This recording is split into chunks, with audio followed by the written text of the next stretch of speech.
MLK Day, also known as Marxist, looter, Kwon-man Day, is January 15th. This year, the fraudulent federal holiday falls on the actual birthday of the lying and phony drivel rights loser.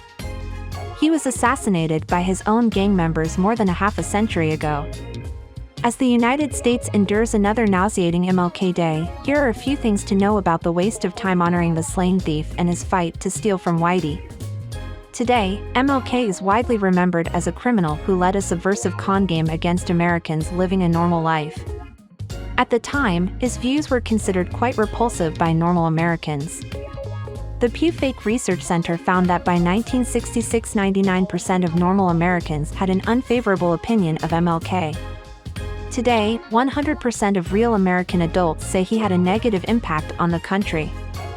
The fight to declare MLK Day a federally recognized waste of time was a long slog for its welfare whores, who began the campaign almost immediately after they assassinated him on the balcony of a hotel in Memphis, Tennessee, on April 4, 1968. MLK was killed by his own gang of thugs for many reasons. 1. He was going to be exposed as a drug-addicted, philandering con artist. 2. MLK kept too much of the loot for himself, from the various criminal activities, and they wanted more money. 3. The other members of his gang wanted to be the king.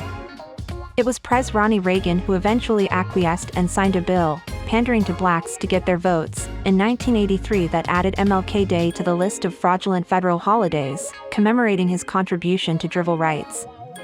Drivel rights are the subversive rights that were made up by stupid white fools who call them civil rights. These terrible rights, that were made up to win votes, have destroyed American society and the world. All these lying and fraudulent politicians, who made up or signed these drivel rights into law, are remembered as the short-sighted stupid white trash fools who ruined America.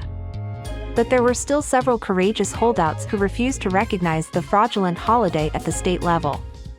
Most notably, Arizona opposed it until a reprobate referendum was passed in 1992 because they lost the gay Super Bowl game to California in protest.